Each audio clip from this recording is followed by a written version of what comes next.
Jadi kali ini aku mau bahas 5 skincare rutin untuk jerawat yang wajib kamu punya dan urutan pakainya. Soalnya gini, masih banyak banget orang yang punya jerawat tapi pakai skincare salah. Jadinya susah sembuh dan malah makin parah jerawatnya. Oke? Aku Dokter Richard, aku pernah jerawatan dan aku bahas soal skincare dan juga kulit di Instagram dan TikTok aku. Jadi sebenarnya kamu harus tahu nih penyebab dari jerawat. Ada produksi minyak yang banyak dan kalau minyaknya banyak bakal bisa jadi sumbatan pori-pori. Nah, sumbatan pori-pori ini kan bisa jadi komedo tuh. Komedo yang ketutup dan yang kebuka. Nah, komedo-komedo ini kalau misalnya nanti dimakan sama si bakteri penyebab jerawat, jadilah dia jerawat yang meradang. Kayak gitu, itu penyebab utamanya. Jadinya, kita butuh skincare-skincare yang mencegah semuanya tadi tuh. Mencegah sumbatan pori-pori, mencegah produksi minyak yang banyak, terus mencegah si infeksi bakterinya juga. Oke? Jadi yang pertama itu ada sabun cuci muka. Nah, ini sabun cuci muka, tapi kamu harus pilih yang gentle cleanser. Soalnya kenapa? Kalau gentle cleanser itu dia nggak ada kandungan SLS atau SLES, terus biasanya itu lebih aman buat kulit sensitif dan yang paling penting tidak bikin kulit kamu jadi kering. Soalnya kenapa? Kalau kulit kita kering, nanti tuh produksi minyaknya jadi makin banyak. Karena nanti kalau kulitnya kering, kulit itu akan kasih sinyal ke otak kita untuk produksi minyak lebih banyak gitu ya. Jadi mesti pilih yang gentle cleanser, aku saranin lebih pilih gentle cleanser yang nggak bikin kering ke kulit gitu. Jadinya produksi minyak nggak makin banyak dan jerawat kamu pasti makin lebih cepat sembuh. Tapi cuci muka penting, soalnya cuci muka itu bakal bersihin minyak, sel kulit mati sama kotoran supaya dia nggak sumbat pori-pori kamu. Tapi nggak perlu sering-sering. Cukup 2 sampai 3 kali aja sehari buat kamu cuci muka. Jadi misal kamu baru bangun tidur nih, kamu cuci muka. Habis aktivitas atau kerja di luar ruangan, kotor-kotoran, nge-gym, aktivitas, cuci muka. Malam mau tidur lagi, cuci muka. Jadi paling maksimal kurang lebih 3 kali. Supaya kenapa? Supaya kulit kamu nggak kering. Kan kalau misalnya kulit kamu kering kan takutnya produksi minyaknya makin banyak. Jadinya bisa iritasi juga gitu kalau kering. Nah jadinya kalau kulit kamu udah bersih, kamu boleh lanjut pakai skincare yang lain gitu ya. Yang pertama ada sunscreen. Nah, sunscreen kan harus dipakai. Soalnya kenapa? Sunscreen itu adalah skincare dasar atau skincare basic yang wajib kamu pakai. Tapi kamu boleh pilih yang aman buat kulit jerawat. Misalnya tuh yang bisa tulisannya ada acne prone atau non comedogenic. Non comedogenic itu arti tidak membuat komedo, tidak memicu pembentukan komedo. Atau bisa tulisannya ada juga non acnegenic. Nah, itu tidak membuat jerawat. Karena gini, kalau misalnya ada komedo bisa membuat komedo, dia bisa ada sumbatan pori-pori dan akhirnya jadi jerawat lagi gitu dan jadinya susah sembuh deh lama sembuhnya gitu ya. Nah, kamu juga jangan pilih yang bahan dasarnya tuh minyak gitu, yang agak lengket atau agak berat. Soalnya kenapa? Soalnya bisa ada resiko sumbatan pori-pori, tapi kamu pilih yang gel aja. Biar kamu nyaman juga dipakainya dan biasanya kalau gel itu kan biasanya water based tuh, bahan dasarnya air. Resiko sumbatan pori-pori tidak terlalu tinggi. Karena tadi balik lagi, kalau misalnya ada sumbatan pori-pori bisa jadi jerawat baru atau makin jerawat kamu makin parah, makin susah sembuh gitu. Nah, karena itu kamu bisa pilih sunscreen yang physical atau hybrid biasanya kayak gitu. Karena kenapa? Karena dia lebih aman buat kulit yang sensitif. Terus juga kamu boleh pilih yang minimal SPF 30. Kenapa? Karena ya udah bakal tetap lindungin kulit kamu dari paparan sinar UV. Ada juga cari yang PA-nya, PA++++, +3 gitu minimal.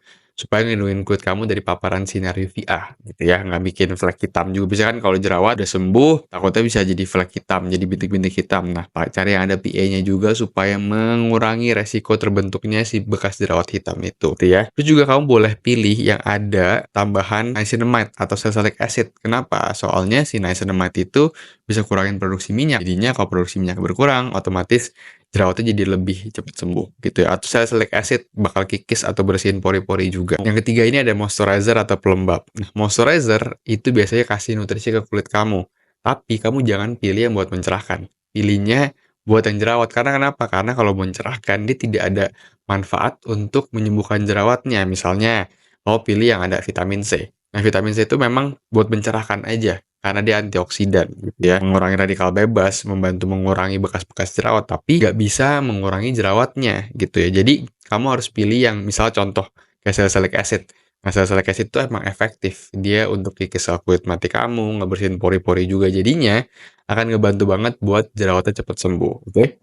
Nanti kita bahas urutan pakainya ya, supaya kamu nggak bingung buat urutan pakainya. Oke? Yang keempat itu ada acne spot atau obat total jerawat. Ya, ini dipakai untuk di jerawatnya aja ya. bukan di bekas jerawatnya, oke? Soalnya masih ada yang tanya kemarin, "Dok, ini, si acne spot ini dipakai di bekas jerawatnya boleh atau enggak?" Percuma juga kalau dipakai, yang ada malah kering si bekas jerawatnya, malah jadi menghitam gitu ya. Karena kan biasanya pakai acne spot itu kayak contoh nih benzoyl peroksida atau salicylic acid. Benzoyl peroksida itu dia akan ngebersihin ke pori-pori, dia akan ngurangin si bakteri-bakterinya juga.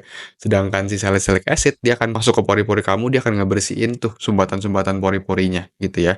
Nah, kalau misalnya jerawatnya udah sisa bekasnya doang, kan di dalamnya udah nggak ada apa-apa gitu. Yang ada malah jadi makin hitam karena makin dikikis gitu jadinya ya. Yang kelima ada eksfoliasi. Jadi eksfoliasi itu tujuannya untuk kurangin sel kulit mati. Dia kikis sel kulit mati, akan ngebantu juga buat kurangin jerawat ya. Tapi jangan pilih yang scrub. Karena kan di scrub itu kan kasar-kasar ya, kalau kamu gosok-gosok dan kamu lagi jerawat, dia kan akan pecahin jerawatnya tuh kalau digosok ya. Isi bakteri yang dari jerawatnya itu akan kemana-mana. Terus juga lagi jerawat dan kamu gosok-gosok kan pecah jerawatnya. Nah itu gampang berbekas nanti tuh. Bekas jerawatnya bisa bekas jerawat merah, bekas jerawat hitam, bahkan bisa bopeng juga. Nah kalau ada bopeng itu susah sembuh deh. Tapi kamu minimal pilih yang chemical aja buat eksfoliasinya. Biasanya ada bahan aktif kayak AHA dan BHA gitu ya. Karena memang si AHA dan BHA ini dia bisa untuk membantu kurangin jerawat. Ya kalau misal AHA contohnya glycolic acid, kikis sel kulit mati. BHA itu kan sama dengan salicylic acid, ngebersihin pori-pori juga gitu. Jadinya bakal kurangin si jerawat gitu ya. Untuk eksfoliasi, kamu caranya gampang. Pilih aja yang paling gampang itu pas malam. Jadi pas malam kamu eksfoliasi, cuci muka dulu. Kalau yang kulit berminyak 2 kali seminggu, kulit kering seminggu sekali boleh gitu. Kamu tetesin, udah cuci muka, ringin, tetesin eksfoliasinya, nggak usah, yang penting rata aja.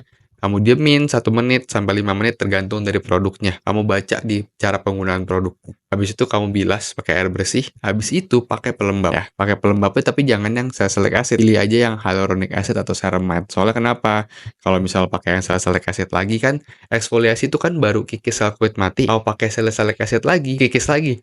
Yang ada malah jadi iritasi. Ya, kalau iritasi takutnya jadi gangguan skin barrier yang ujung-ujungnya bisa memicu jerawat lagi. Jadi jangan pakai yang ada salicylic acid tapi pakai yang hyaluronic acid atau ceramide atau pantenol, allantoin lah sejenis itu untuk menenangkan kulitnya. Nah, buat urutan pakainya gampang. Sebenarnya gini.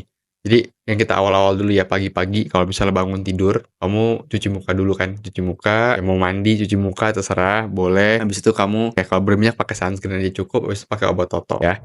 Tapi kalau misal kulit kamu kering, kamu boleh pakein aja pelembab, tapi jangan salicylic acid. Pakai aja si hyaluronic acid, biar kulit kamu tuh lebih lembab. Tapi tetap jerawatnya kamu totolin pakai obat totol jerawat. Nah, kalau misalnya mau tidur, malam-malam mau tidur, baru deh kamu cuci muka lagi. Kamu pakein moisturizer tuh, moisturizer pelembab yang salicylic acid tuh ya dipakein. Habis itu totol jerawatnya lagi. Cukup gitu, gampang banget ya. Tapi kalau misalnya siang-siang nih, kamu olahraga habis aktivitas dari luar ruangan, ikutin urutan paginya aja. Ya udah tinggal cuci muka, pakai sunscreen, totol jerawatnya. Kayak gitu. Jadi nggak perlu ribet-ribet. Tapi kalau misalnya yang tadi ya kulit kering, pakein pelembab hyaluronic acid pagi gitu. Pagi dan habis aktivitas siang-siang. Malamnya ya udah kamu tinggal pakein salicylic acid itu ya. Jadi paling gampang urutannya gini.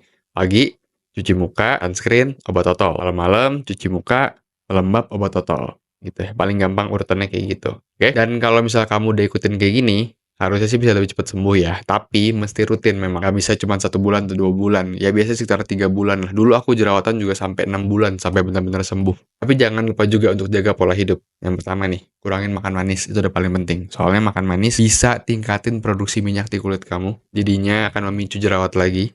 Oke? Dan juga tidur jam 10, 7 jam. Udah minimal itu. Udah harus diikutin kayak gitu. Kenapa?